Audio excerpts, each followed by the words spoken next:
I'm trying to diagnose my key switch. I've got a Vats Key, which is one of these stinking keys.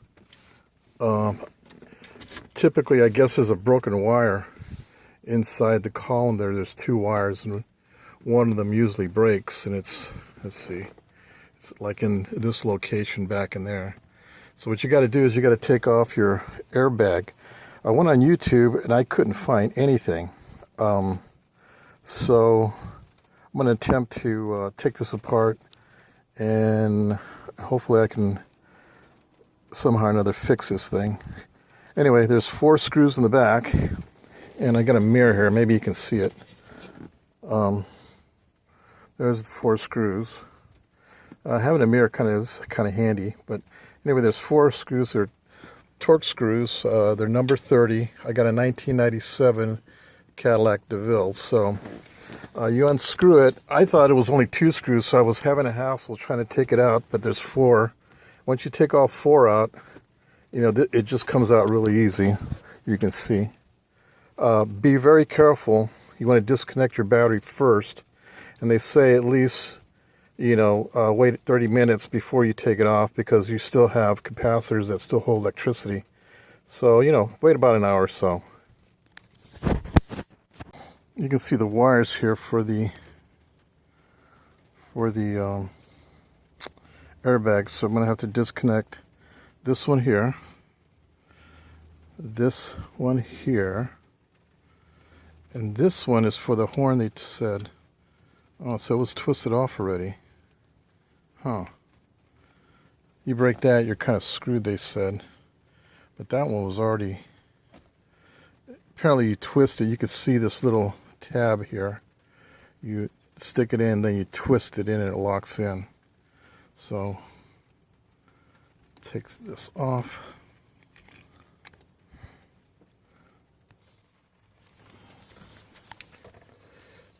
There's a little clip here that I pulled out.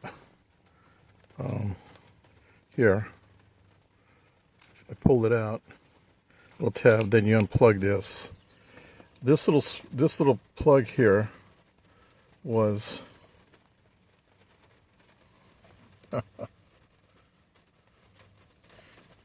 in here, and it just snaps in, as you can see, and then you just squeeze it and it comes right out. As you can see there, you just squeeze it. I thought you pulled it out, but it doesn't. You got to squeeze it.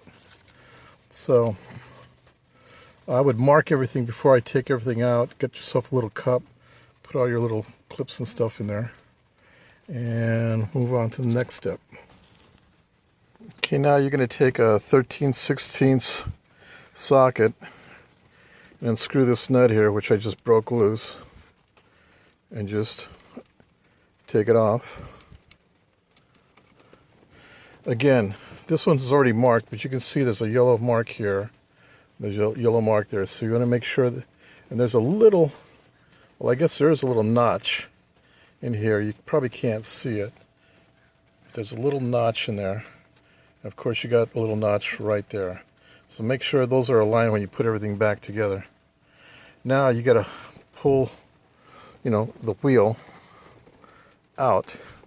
And I'm not too sure if I can do that or not. If not, there's 2 holes here, and you're going to have to put a wheel puller screws in there, and then turn, you know, the center of the wheel puller is going to go here, and you're going to pull this out. Okay, as you can see, I installed steering wheel pullers, you know, anyway, just a puller. You can buy these at Harbor Freight for about $30, or you can rent one at most park places, O'Reilly's, and my little local place here will rent it to you. It's like anywhere from $30 to $50. But you know, once you're done with it, I think they give you like 48 hours. You bring it back to give you your money back. So yeah, you just take a wrench and turn it, and it pulls it out. This one's loose already, you can see. So Okay, the steering wheel just slid right out. Just got to avoid these wires here as you're pulling it, so be careful when you're pulling it out. The next thing you're going to do is you're going to take this retaining ring off. So you need a special tool unless you got something, but I picked up these tools at Harbor Freight. It was like, I think it was like $5, $6. Pretty good price. They probably won't last very long, but enough to take this off. So as you can see, you're just gonna slide that in there so I can get a better shot. Okay, I've got the snap ring out. You know, just bought these from Harbor Freight. They were like $6, and they're kind of cheap, but you know, they worked. Hopefully I don't have to use them again. But anyway, this once you get it loose, it just slides out. Probably want to put everything in a little cup. And this thing slides out. Try and take it out with this little white thing also. What I did also is I marked it. As you can see, pencil marked it so I know exactly where it goes back. Hopefully these wires here come out too with it.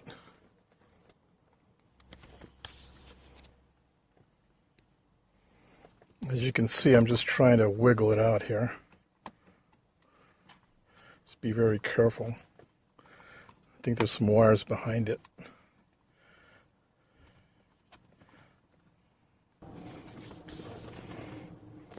Okay, you can see I got it out.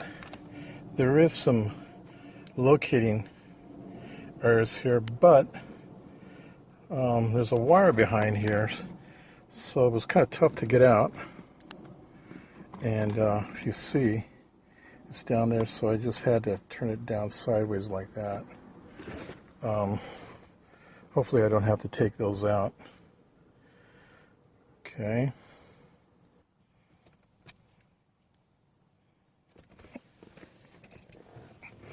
Okay, there's a little clip in here, washer. Just take it out with your, I guess it just comes right out. Before I take it out, I want to make sure when I put it back, it goes back the same way, if there's anything different about it.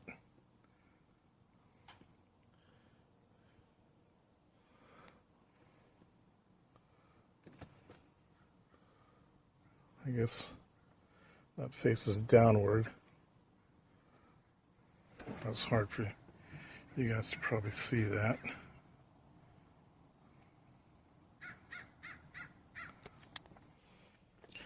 Okay, once you get that little spring washer clip out, there's another one that's right in here. You can see that little shiny area right there. That's just like a round clip also. You can't just take it out because this thing is also spring loaded. So what you have to do is you need to push this inward so it moves forward, and then you can take that clip out, and then this comes out. Now, if you think you can push that in,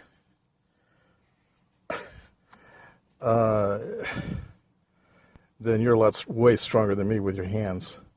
But I don't care how strong you are, you won't be able to push that in. So what you have to do is you have to buy this thing. Okay.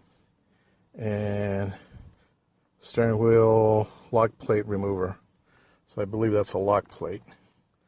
So this is $9, $10, $9. So you need to buy this. If you can find a place to rent it, great. But you definitely need this. There's no way around it. For $10, what the heck. Again, I got this at Harbor Freight. So I'm going to mount this thing on. It gets screwed in here. That gets this part gets screwed into this part, and then the other side just pushes that in. Okay, this is what it looks like with it on here. So all I did is just screw this into the shaft here. Okay, it's just screwed in. And then I turn this, and as I turn it, this moves inward and takes that lock plate and pushes it in so I can remove that clip. And as I turn it, I can feel it moving. Okay, you don't want to turn this thing too far, maybe about 1/8 of an inch or so, but all you need is to move it to clear that so you can get that clip out. Once you get that clip out, then it'll allow it to move this gosh, what do you call it? Lock plate. You know, you'll be able to remove the lock plate once you move that clip out. So you're going to need, you know, a little pick like this to get in there and, you know, unsnap, and it just snaps in. So you just kind of unsnap it and work its way out. Okay, was able to dig that out. You have to use like a small screwdriver and of course this pick, you know, to pick it out and then work your, you know, the screwdriver around, and then it comes out. You can see it's somewhat out already a little bit. I just need to slide it some more, but it's back. It was back in there, now it's halfway up. So I'm going to continue to slide that out, but it's kind of a hassle. But if you've been, you know, if you're good with your hands and mechanically inclined, it's not too hard. Okay, I got that ring out. So what I'm going to do is I'm going to put a pencil line right in here because I don't know what I'm up against, and I'm going to tell myself that that line's from that. I have to mentally remember that because I got two lines here. That's the first one. I'll put a 1, and then this is the second one.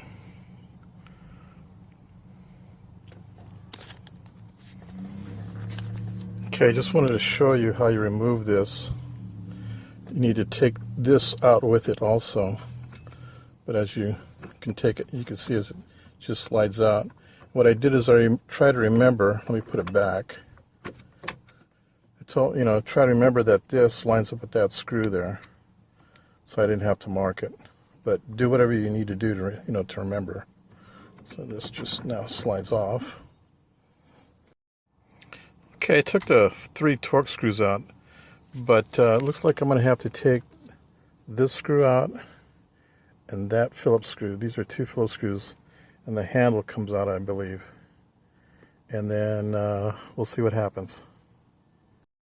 Before you pull this out, you're going to have to remove the your emergency lights here. And if you just stick your Phillips screwdriver in there, it unscrews.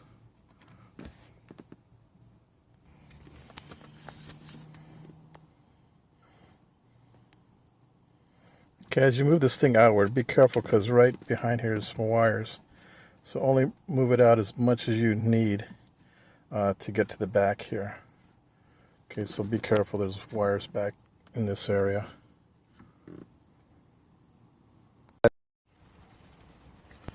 Okay, so once you move this out of the way, you need to, let me get up. You need to remove this Torx screw here. This Torx screw right here. But this is in the way, okay? This pulls out really easy. By the way, the Torx screw is, let me double check that. Yeah, it's a T20. So before you pull that out, you can take a pair of needle nose pliers. I got some, you know, small vice grips, and this will pull out. All you got to do is grab it on the. What I did is I just grabbed it on the very bottom here. Okay, and then it pulls out. The thing of it is that the key position has to be in the off position. If you're playing around to see if the wires are clear or whatever prior to, and it's not in the off position, you won't be able to take that out. You'll think you need to take it out like I did, and if you do, pull it out and the key's not in the off position, this is what happens. I broke it. So I had to go to a junkyard, do the same thing all over again to do that. So make sure the key is in the off position, and this will come right out. All you got to do is just, you know, there's a clip on the bottom. Let me show you. You can see there's a little clip on the bottom, and it slides right out. It's pretty easy. I thought I had to pull a little harder, and it broke. So pull this out first, and then take the torque screw out. Okay, so we're taking the torque screw out.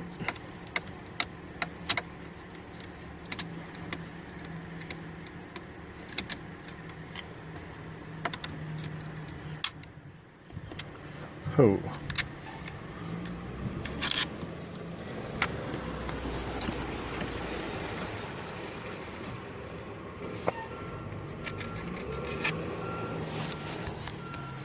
Okay, anyway, that's what the screw looks like once you take it out. Now, I looked in here, and, you know, I turned the key, the wires are all moved, I turned the key and all the wires are moving like they're supposed to. The problem is, I don't see any brakes in it.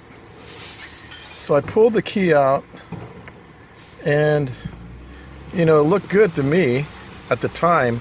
Of course, I moved it around earlier. Okay, but when I looked really close, right there, you can see a small break. Now, these wires can break anywhere, so if it was back in here, I wouldn't have been able to see it. So, at this point, you can buy a new cylinder, and then just, you know, do what I just showed you.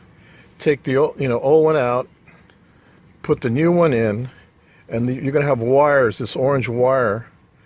And you're going to have to fish that wire going all the way down the steering column. And you can see on the bottom where the wire's at on the bottom here. And fish it out, and you're going to have to plug it in, that plug there. In order to do that, you can see that screw right up in there. You got to unscrew that, and this comes out. And then you can take the old ones out and plug the new ones in. You got to take this gray bar out to do that. There's some clips in there, and I mean, it's not that hard to figure out, but you got to take that bar out. But first you got to unscrew that, and this plug comes apart. You know, it's just two plugs that come together, male and female. Male and female. Anyway, you unplug it, and then on the inside, not this side, but the other side, there's the clips, and you unclip it, and then you can pull these wires out. And then you can put your new cylinder in it. New cylinders at a parts store is going to run you about 40 bucks. They give you a blank key, okay? And you're going to have to order 2 new keys with your VATS number, okay? Mine happens to be a number 7. There's 1 through 15. So you have to order 2 more keys. They give you the blank. You go take the blank into a key shop. And they charge you anywhere from $3 to $5 to recut a key. Recut it. Once you install everything, put your key in, and it should start, because you're using the same VATS number from the resistor. Same resistor. It's just you obviously are going to have a new keying system in here, so you have to have a blank key so like I said, they give you a keyed one already, so you're going to have to copy the key that they give you. So that's one way of doing it. The other way of doing it is, if you know that you have a problem here with the wire, there's a couple of things you can do. You can figure out what the resistance is, okay? And like I said, it's 1 through 15. There's a chart. Figure out what the resistance is on your particular key, and mine's the number 7, so it's 1.87, I believe, milliamps. So what you can do is find some resistors, double check them, put them in series and solder them together. Splice this wire down here and just tap into it. It's just going to go into circles, in a series it's called. And you've basically digitally hot wired your car. That's one way of doing it. Now another way to do it, a quick way to figure out, or at least get you going, is to splice the wire. And then I've seen some guys take a wire here. He said he soldered it, and I'm not too sure if the heat is going to damage the resistor that's in there. So what you want to do is, tape it, whatever, fix it to one side, and then put another wire on the other side, and then, put some electrical tape on it, and then take the two wires, and then since you cut it from here, connect the two wires. You've already got all this put together. Put your same key in, and what's happening is now the computer is not going to read your key anymore, okay, because you cut the wire.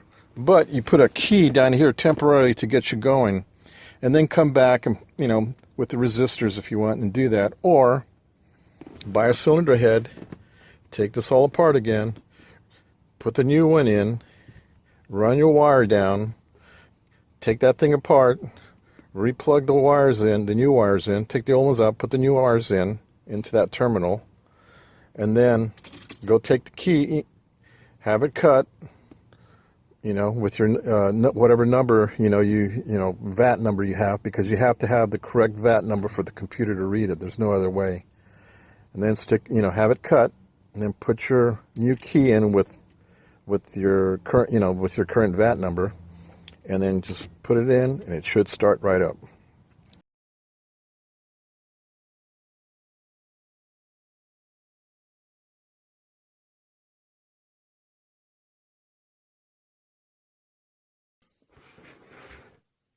I don't know if you can, if I put it here, you can see a reading.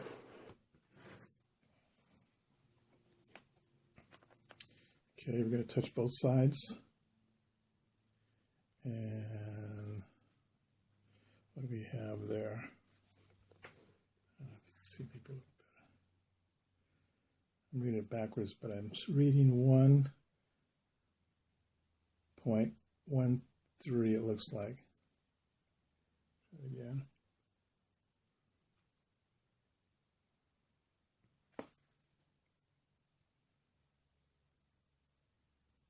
I want to say it's 1.13. Let's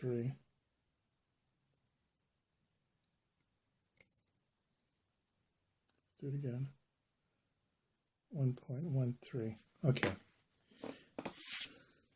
So on our chart here, we've got a chart. And 1.13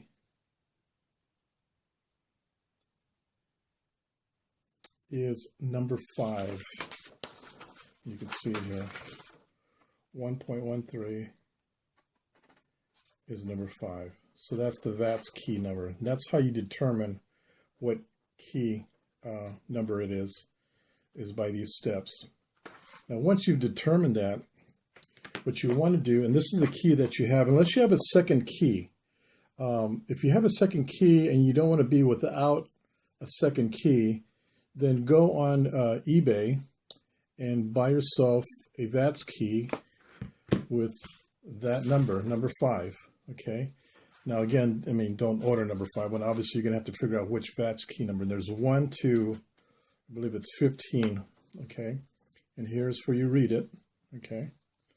The number that, the resistance number that you're gonna get off of here. And once you determine the resistance number, then that'll determine your Vats key number. Anyway, figure out your Vats key number. Go on eBay. They sell them anywhere from $5, $6 all the way up to $25 for a Vats key. The ones that have the Cadillac emblem on it obviously are going to cost more. If you just buy a plain one, then they're cheaper. So, okay, we know it's number 5. We go on eBay. We order a Vats key, 1 or 2, however many you want. it comes to, you know, to your house, obviously. And let's say now we have the Vats key from eBay right here, okay?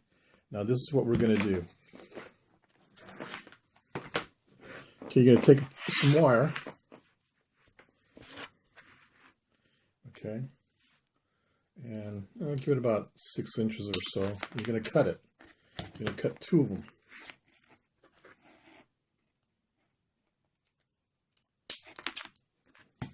Okay, going to strip both sides.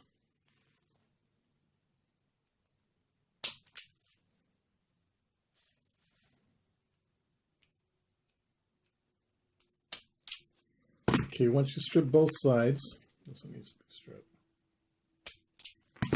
Okay, then what you're going to do is you're going to buy these flat connectors. Okay, I'm spinning around there. Hopefully you got. Let me see if I can. Hello, where are you? Oh, really? Okay, there you go. They look like this. Okay. Maybe that's a little too close. Okay, and I know you guys have seen these before. If you haven't, just show them the video of this and they know what to do. Anyway, it doesn't have to be very big. You can see how relationship, how big it is to the key. Anyway, you're going to put these in, right, into the wire.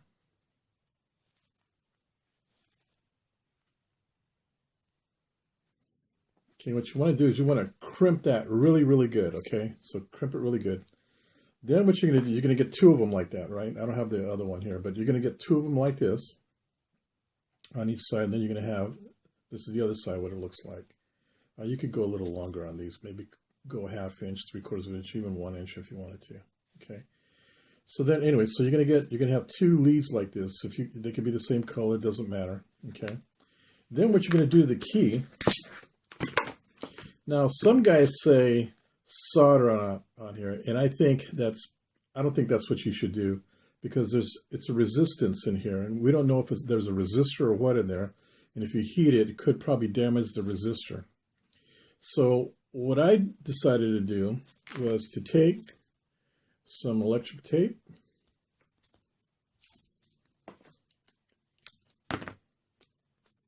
and what you're going to do is you're going to cover the key, okay?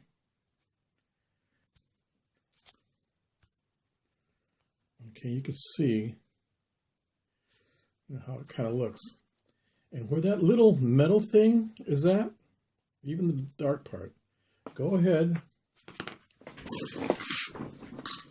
and take your utility knife, your X-Acto knife, and just cut it out so only that area, trying to cut your finger, that area is exposed.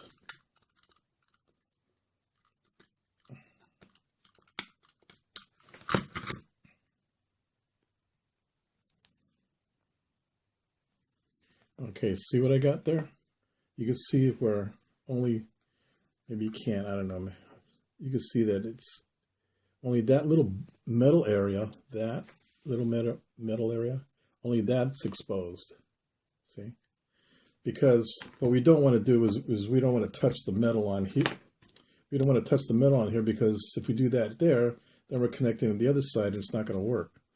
So anyway, so now that we got that exposed, then we put this on here, right? And you put some, you do it on both sides. Okay, you do the same thing like this on this side too, right? So you want to do the same thing on both sides. And then what you're going to do is you're going to put this on here, make sure it's a good contact. And then, or, either way you can go. Gosh, let's get it apart. Of course, it's going to come apart. Anyway, so that, you're going to either this way or this way, doesn't matter, but tape it together, both of them. Okay, so you're going to have, both of them like that. Okay, it's going to look like this.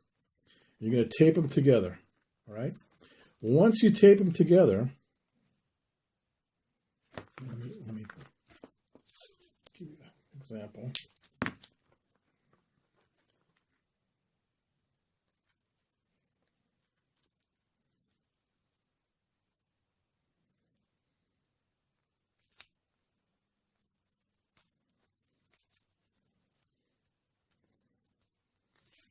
Okay, once you've taped them together,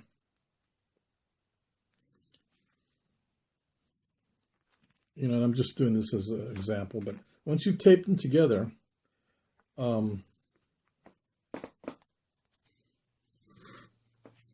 okay, once you've taped it together, get one of these, okay?